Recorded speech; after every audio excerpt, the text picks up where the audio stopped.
Quiero que continuemos con la conferencia de la doctora Marta Castellanos, que ha denominado Cambios Inevitables en la Educación.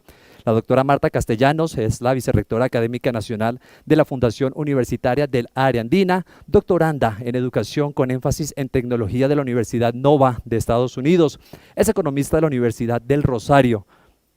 También máster en gerencia de telecomunicaciones en Strathclyde, en Escocia. También ha sido o fue directora de computadores para educar, coordinadora de Virtual Educa Colombia, gerente de Plan Nacional Decenal de Educación y por supuesto es consultora e investigadora de educación y tecnología. Doctora, quiero darle la bienvenida también a nuestro tercer foro de Humanismo Digital. Hola Cristian, feliz día, muchas gracias por estarnos acompañando. Bueno, pues maravillosa la conferencia que nos dio Cristian, nos deja un panorama muy interesante y por supuesto con el énfasis que nos dio nuestro rector de cómo empezamos a formar desde las instituciones de educación superior otro tipo de profesionales, otro tipo de personas que a la luz de los retos planteados, pues definitivamente tenemos que empezar a vislumbrar en lo que estamos haciendo. Bueno, pues para mí es un gusto darle la bienvenida a todos ustedes por tercer año consecutivo discutiendo sobre el humanismo digital. Y quiero contarles una anécdota que me ocurrió con mi hija de 8 años. Cuando ella estaba viendo todo lo que este gran equipo de Ariandina ha preparado para este foro, me preguntó, mamá, ¿qué significa eso de humanismo digital? ¿Acaso es que vamos a hacer humanos a los robots? Y le dije, no, mi amor, es todo lo contrario. Lo que vamos a hacer es potenciar a los humanos, hacer que tengan el máximo desarrollo de la plasticidad cerebral para que las tecnologías puedan hacer lo que nosotros no hacemos y nosotros nos concentremos en hacer cada día mejor nuestras reflexiones, desarrollar el pensamiento crítico y a la luz de las circunstancias pues podamos desarrollarnos mejor. Es por eso que nos hace completamente congruencia poder hablar de los cambios inevitables en educación que tenemos que gestar desde las instituciones de educación superior para que garanticemos que como especie no vayamos a quedar obsoletos. Quiero contarles que además un elemento fundamental para empezar a hablar de esos cambios pues nos lo dio la pandemia misma. Este efecto pandemia nos llevó a ser conscientes de que pasamos de tener un miedo a vernos, al contagio primero, y después ya teníamos miedo de no podernos ver y hoy en día estamos empezando a socializar y empezando a relacionarnos. Después empezamos también a experimentar pérdidas de nuestras personas cercanas, desasosiego por lo que iba a pasar y después también empezamos a evidenciar las dificultades que se estaban dando por las brechas causadas por el derrumbe de muchísimas empresas, de todo el sistema productivo inclusive en Colombia y en varias partes del mundo. Pero también empezamos a darnos cuenta que las tecnologías eran fundamentales para inclusive poder mantenernos en el sistema educativo, para poder seguir trabajando y en algunos momentos inclusive para poder tener alimentos en nuestras casas, porque gracias a las tecnologías pues pudimos llevar lo necesario, las provisiones necesarias a nuestros hogares. Así es que nos dimos también cuenta en este ejercicio que había distintos niveles de tecnología. Lo que pensábamos que eran estudiantes que realmente sabían manejar la tecnología, nos dimos cuenta que sabían hacer un uso muy interesante de redes sociales, pero no necesariamente que tenían un conocimiento profundo para utilizar estas tecnologías para educarse o para tener escenarios productivos. Y también nos dimos cuenta cómo surge el ingenio, la flexibilidad, la recursividad que pudimos evidenciar en nuestros docentes que hicieron hasta lo imposible para mantener el interés de nuestros estudiantes y también nosotros como padres de familia tuvimos que incursionar en nuevas aplicaciones, en la motivación para nuestros hijos y bueno, pudimos ver que el desarrollo de las tecnologías es muy importante. Pero esta pandemia del COVID nos está llevando a situaciones complejas. En un estudio recientemente publicado por el Foro Económico Mundial, ellos están determinando que aproximadamente el 50% de las empresas en el mundo están buscando acelerar la automatización, con un agravante, que esto va a implicar que aproximadamente el 80% de ellas estén buscando acelerar los procesos y, por supuesto, escalar el ejercicio de trabajo remoto. Entonces van a quedar atrás esas oficinas presenciales que nosotros conocíamos para empezar a buscar nuevas dinámicas de trabajo. Y esto nos presenta a nosotros desafíos importantes, porque además el Foro Económico Mundial hace muy pocos años decía que el 50% de las tareas y actividades rutinarias que conocemos se iban a reemplazar por la automatización en el 2025, pero ellos acaban de publicar un informe en el que alertan que ya no estamos hablando solamente de ese tipo de elementos básicos o actividades rutinarias van a ser reemplazados, sino que también hablan de aquellos trabajos complejos, cómo van a ser reemplazados, y de hecho ya están siendo reemplazados por la automatización. En un reciente estudio del Citibank se determina que ya hay muchos oficios que se permiten, gracias a la automatización, hacer una comparación de patrones y generan inversiones mucho más eficientes, más rápidas, de acuerdo con el sistema que se da en las bolsas y que permite que se aprovechen estos márgenes financieros. Tan es así que Citibank viene anunciando que en la próxima década va a haber un desplome del 30% de los trabajos que se conocen comúnmente en el sector financiero. Esto nos está llevando a nosotros a repensarnos desde la educación, no solamente en cómo formar mejor a nuestros estudiantes, sino también, inclusive, a tener a la tecnología como una aliada para la toma de decisiones. ¿Y esto por qué? Porque ya tenemos tecnologías muy avanzadas, pero sobre todo que se están usando en China hoy por hoy, que le están haciendo un seguimiento preciso al desempeño académico de los estudiantes. Inclusive con los sistemas de reconocimiento facial, ellos están viendo y analizando el estado anímico de los estudiantes. Ellos también están generando alertas tempranas sobre la posible deserción y las causas de la misma. Y también en otros sistemas que inclusive ya existen en nuestros países, podemos tener un aprendizaje adaptativo y personalizado que nos lleva a motivar a nuestros estudiantes, a entender en dónde ellos están teniendo situaciones para fortalecer y situaciones de mejora que nos llevan a que seamos mucho más eficientes con nuestra docencia y podamos dedicar mejores recursos. Y también todas estas tecnologías están permitiendo que podamos tener espacios formativos desde cualquier sitio, a cualquier momento, y sobre todo que le permita a los estudiantes poder aprovechar las circunstancias complejas del tráfico, de la situación de seguridad de las distintas ciudades, entre otros. Esto nos está llevando a nosotros a preguntarnos desde la educación superior, ¿hacia dónde vamos? ¿Qué va a pasar entonces con nuestros sistemas educativos? ¿Cómo nos debemos ajustar precisamente para aprovechar las grandes ventajas que nos proporciona la tecnología, pero al mismo tiempo poder formar profesionales que vean en estos ejercicios unos desafíos para mejorarse y para resolver problemas complejos que van a tener que asumir?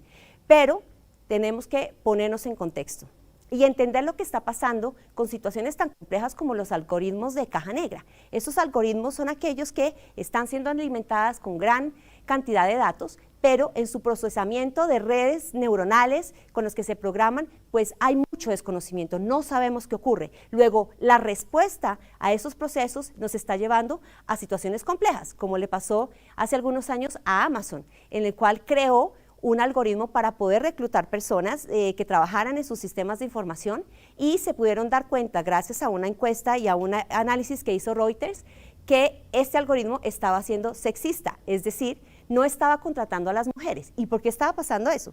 Porque quienes programaron el algoritmo pues son hombres, que son la mayor cantidad de personas que están involucradas en el sector de tecnología. Luego solamente estaba reconociendo a los hombres como los aptos para ejercer estos cargos. Por supuesto, Amazon eliminó este ejercicio y lo reemplazó por elementos mucho más cercanos a la realidad humana.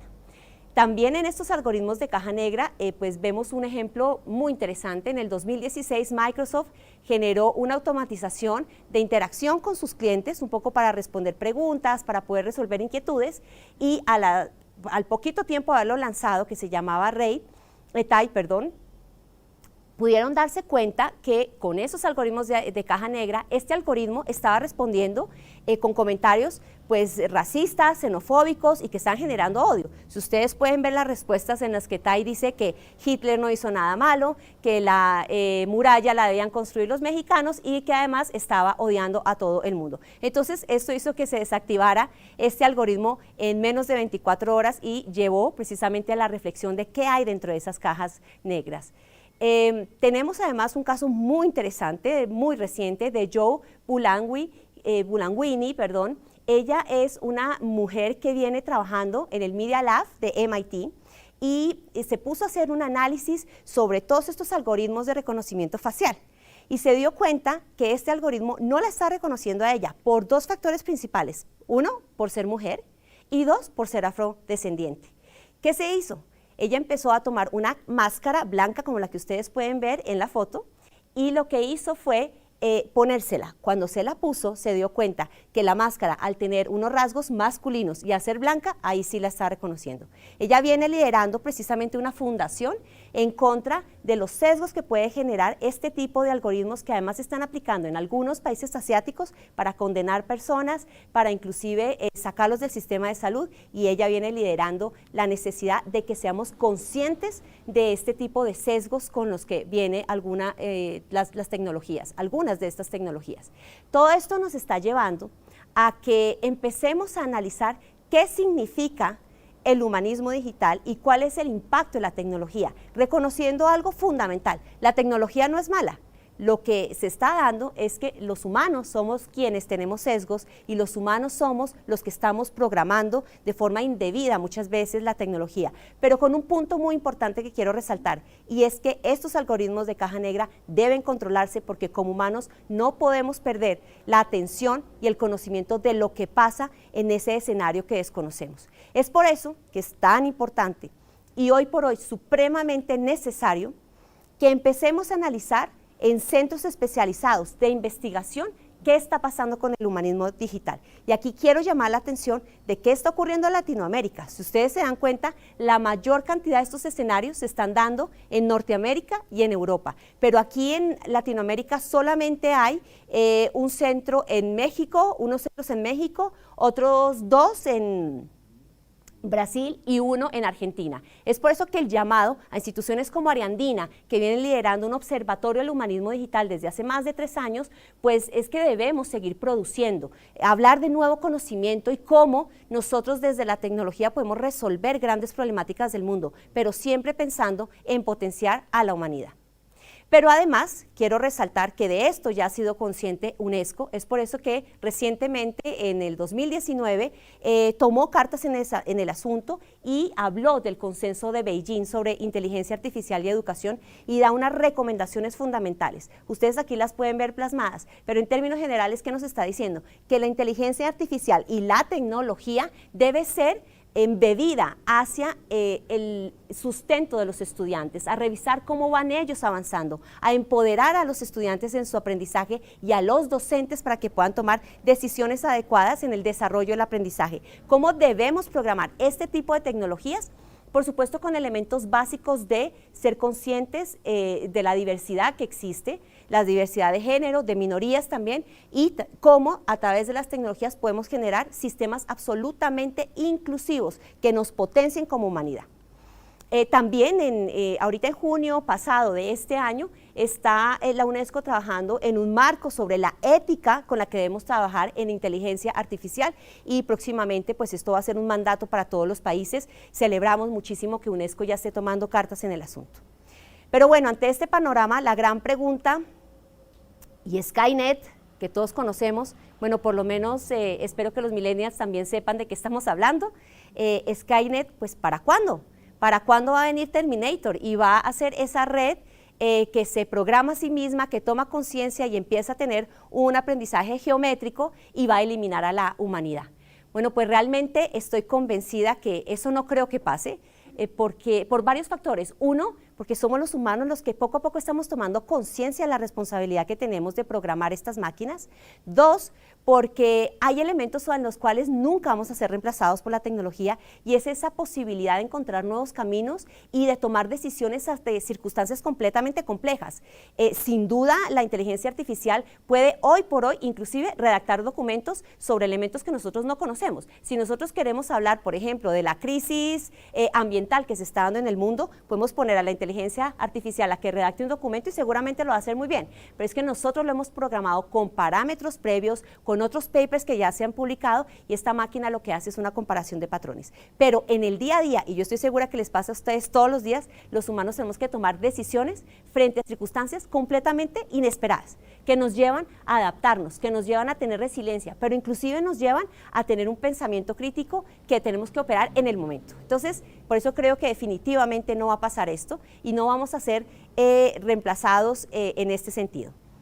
Pero esto se fortalece a la luz de esas habilidades que nos está comentando el Foro Económico Mundial que se está necesitando. Y aquí quiero resaltar algo muy interesante. Hace unos 15, 10 años, el Foro Económico Mundial decía que las habilidades más importantes para los próximos años iba a ser el desarrollo y conocimiento de la tecnología, dejando en un segundo plano las humanidades. Y hoy por hoy, ¿qué está diciendo el Banco Mundial?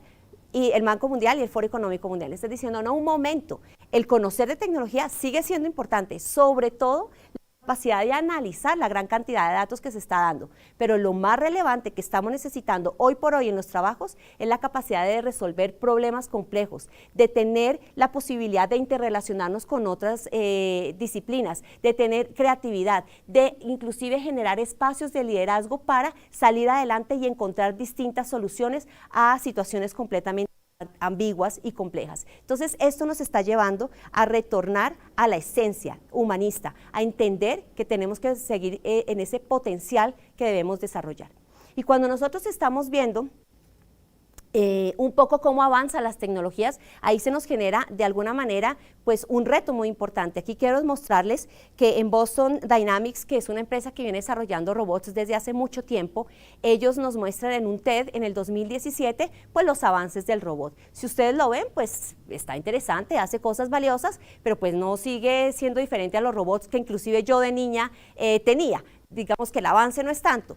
Pero cuando vemos lo que han avanzado al 2021, pues es realmente exponencial el crecimiento y desarrollo de estas tecnologías. Y allí es cuando tenemos un paradigma como educación.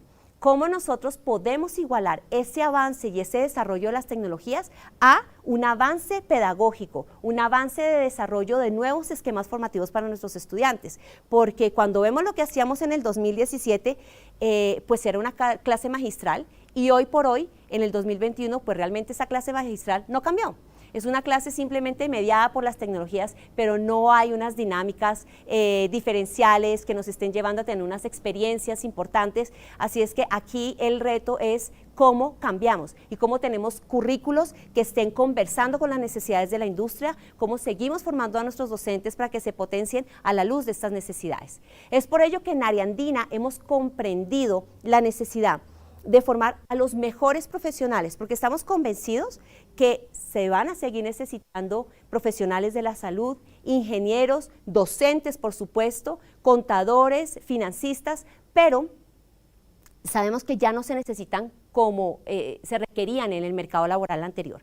Ahora necesitamos los mejores profesionales, pero con una mirada amplia, global, que les permita desempeñarse en cualquier ámbito en el que se encuentre. Es por eso que en Ariandina desde hace más de 3 años venimos ajustando nuestro currículo para poder formar con competencias transversales, como la decía nuestro rector, esas power skills que estamos convencidos que hoy por hoy son más necesarias que nunca.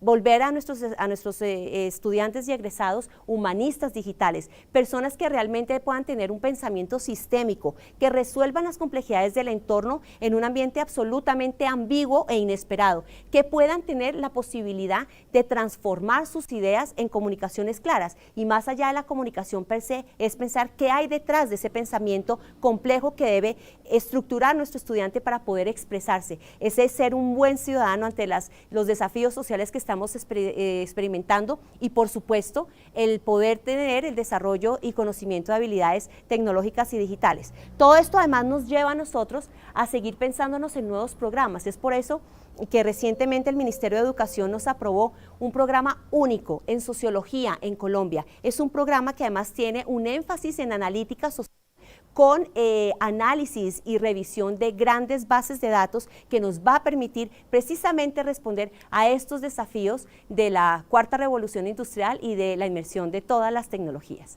Así es que quiero hablar ya, resumiendo, cuáles consideramos nosotros que son esos cambios inevitables en la educación. El primero de ellos es que es hoy más que nunca necesario fomentar el pensamiento crítico, pero ese pensamiento crítico es un pensamiento estructurado, un pensamiento que nos lleva a la resolución de problemas pues completamente desconocidos, y sobre todo a desarrollar esas competencias blandas de adaptabilidad que tuvimos que evidenciar a la luz de la pandemia, de resiliencia y sobre todo de poder ser flexibles ante las circunstancias. Y prueba de ello es que nuestros docentes lideraron esos escenarios y sin duda permeó a la misma formación de nuestros estudiantes. Tenemos hoy, más que nunca, que fomentar la curiosidad de nuestros estudiantes, que sean creativos, que piensen en cómo innovar y que todas estas ideas no se queden en elementos vagos y etéreos, sino que los lleve a la acción. Y ojalá nuestros estudiantes puedan tener principios de emprendimiento para que ellos sean los hacedores de nuevas dinámicas sociales, culturales y por supuesto económicas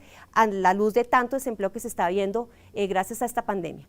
Debemos formar personas con conciencia ética, porque como les decía, es nuestra prioridad saber que todas estas tecnologías se programan es por los sesgos que podemos tener, pero hoy en día en las aulas de clase es necesario que nosotros hagamos unos debates y unos dilemas éticos a la luz de las profesiones que nosotros estamos teniendo. Es valioso que el médico cuestione a sus estudiantes y les pregunte qué harían en estos casos. Esto lo tenemos que empezar a hacer en el aula de clases, que el ingeniero le pregunte a estos estudiantes, miren las situaciones que se dan en el mundo real, que además los ejemplos pues pululan en las redes sociales y en las noticias, así es que no es difícil tomar los ejemplos, pero lo que sí es difícil es cómo lo llevamos a un razonamiento adecuado por parte de nuestros estudiantes, sobre todo con un elemento básico.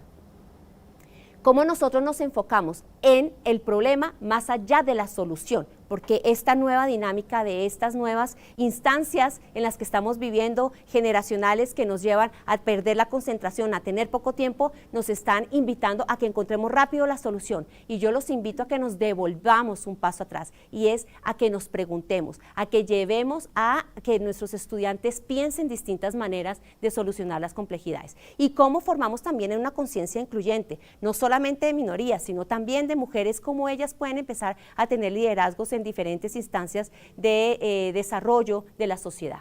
Tenemos que ir formando también en el saber hacer, no podemos quedarnos con conceptos abstractos. ¿Cómo llamamos al abogado a que todos esos códigos que se sabe de memoria los aplica frente a dilemas éticos y en el ejercicio diario de su profesión? Y también, por supuesto, a que sean competentes digitalmente, a que sean capaces de analizar estas tecnologías. Por eso nuestros abogados estamos invitándolos a que conozcan el desarrollo de estos elementos tecnológicos.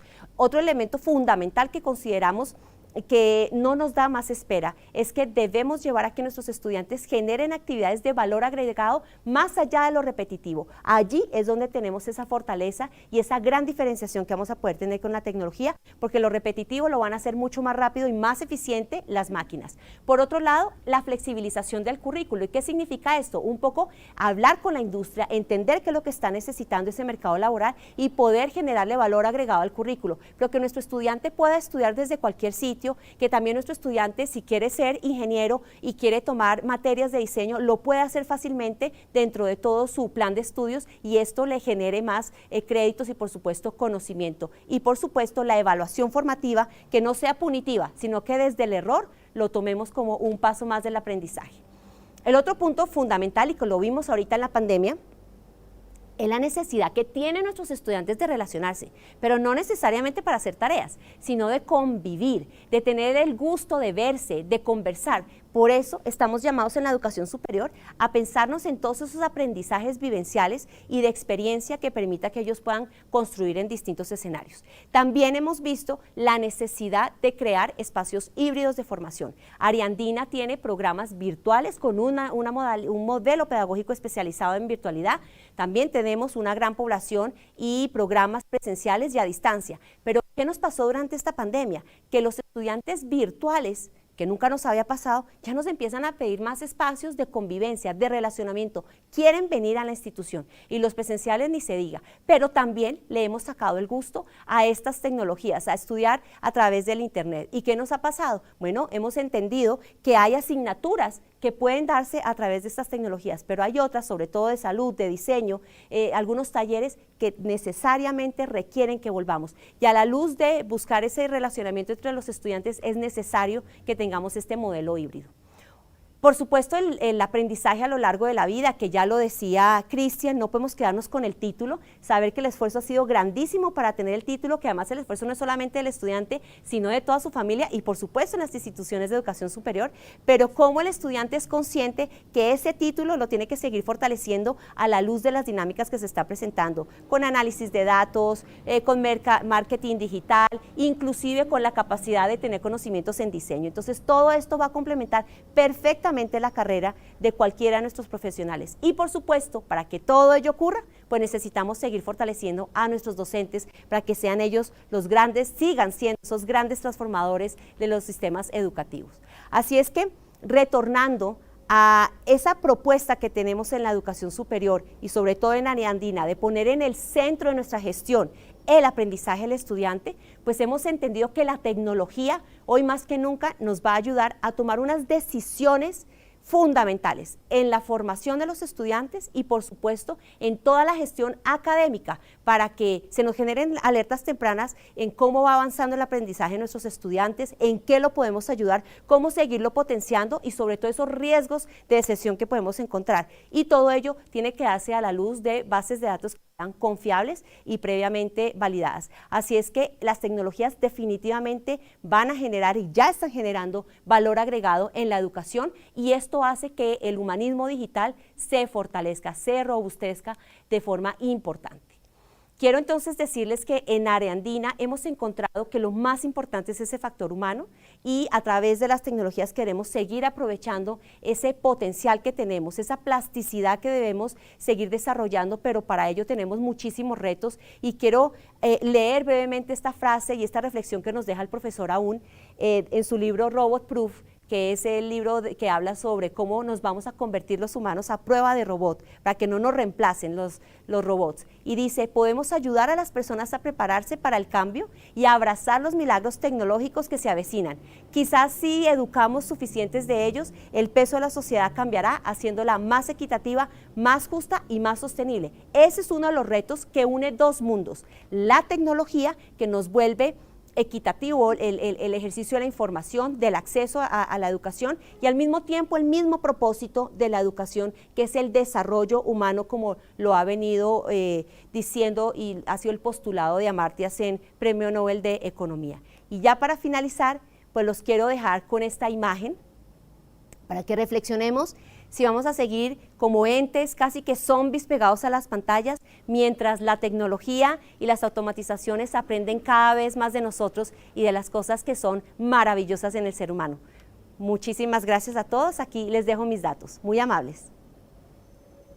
Muchas gracias, doctora Marta, por esta conferencia tan interesante. Y yo quiero también lanzarme a hacer una pregunta también un poco en representación de los padres. Como decía usted al inicio de la conferencia, mi hija me preguntaba, los padres de familia, esa responsabilidad que también tienen los padres de familia de cómo ser esos guías. Digamos que la universidad les da una herramienta a los estudiantes, los padres como tal, ¿cuál es ese papel? ¿Cómo pueden también los padres de familia ayudar a los estudiantes desde sus hogares?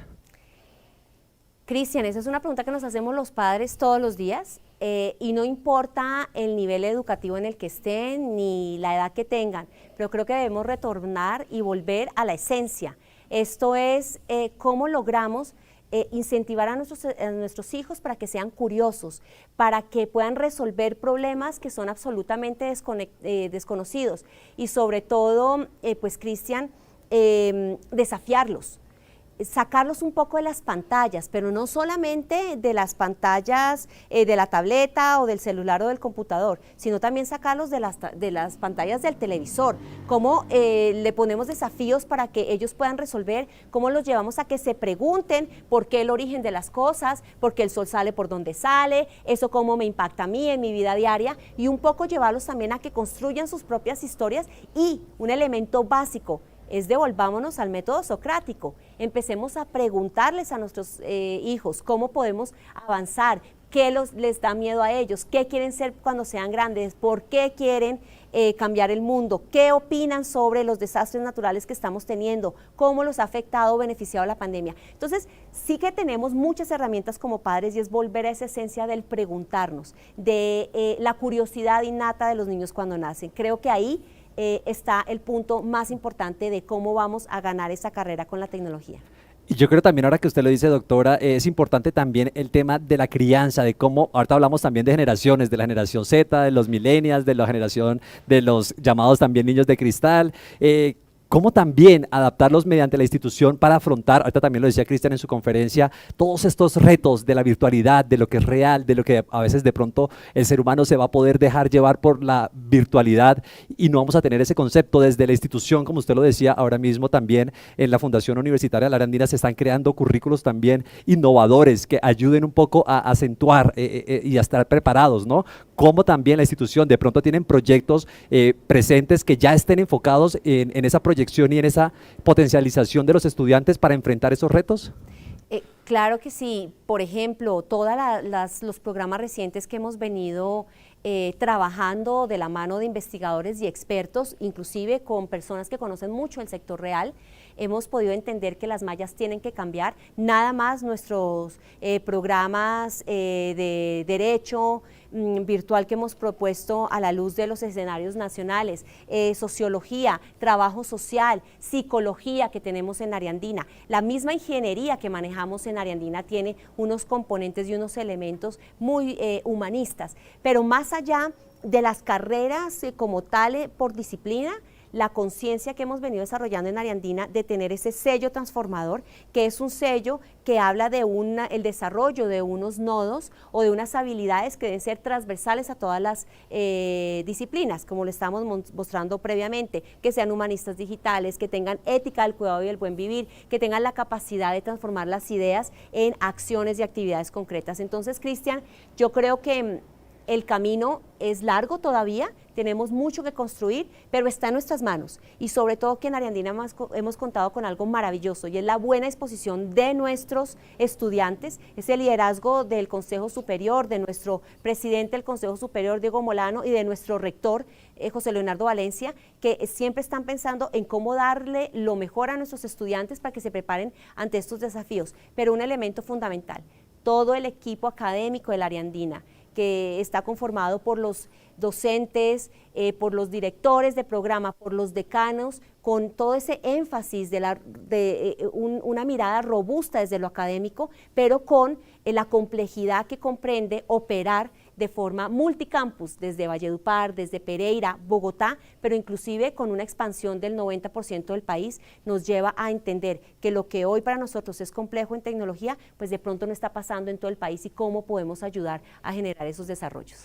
Doctora Marta, usted también ha hablado de algo muy importante y yo creo que eso también lo tiene muy presente el área andina en sus programas y es la creatividad, el ser humano, el no perder esa noción de humanidad, del sentir, del palpitar, que también nos decía Cristian, lo importante que es resaltarlo y eso también se lo comento para ir a nuestra próxima pregunta que la hace una de nuestros visitadores, de las personas que están acompañándonos en este momento en el foro. Ella es Marcela desde Bogotá y es precisamente cómo innovar en el aula, como estudiante, cómo innovar desde las aulas.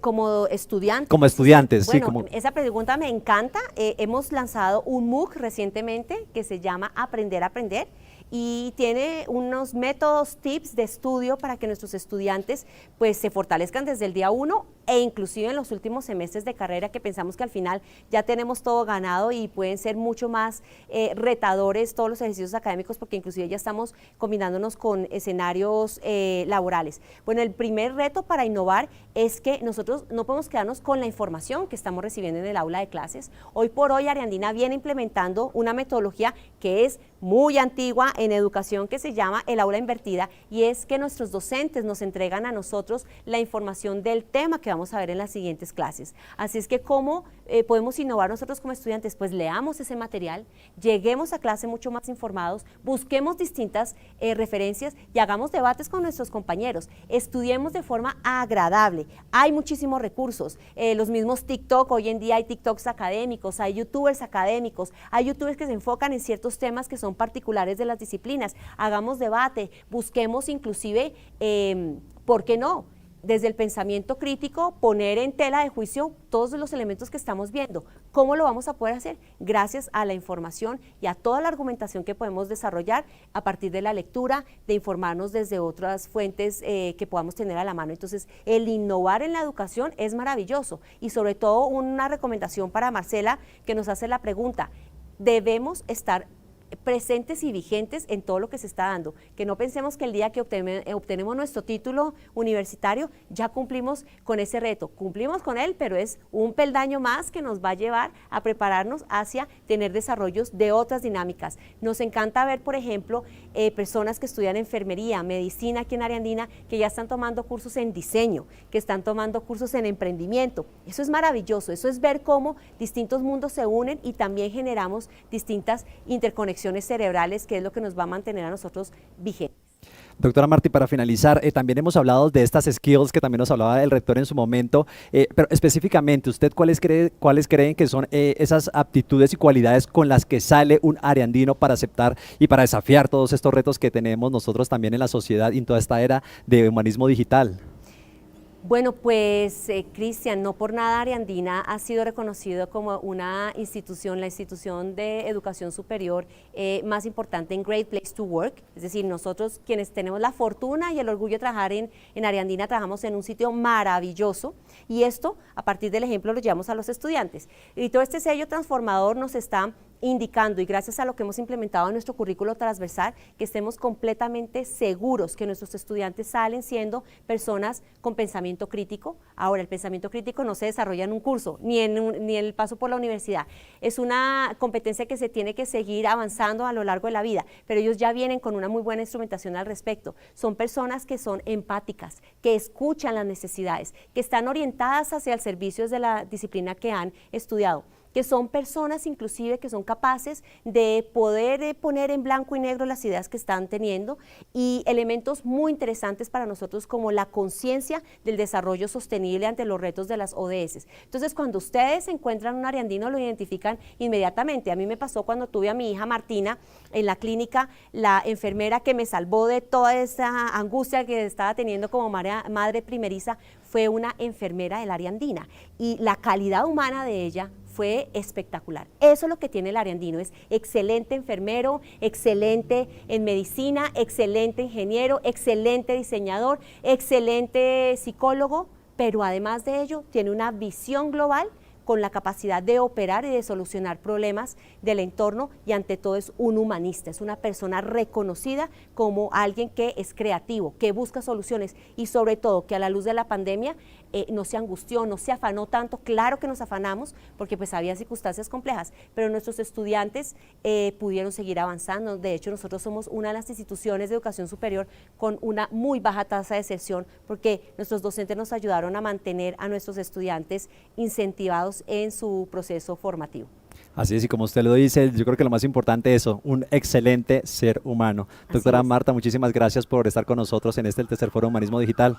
Gracias, Cristian, y un abrazo para todos, esperamos verlos el próximo año.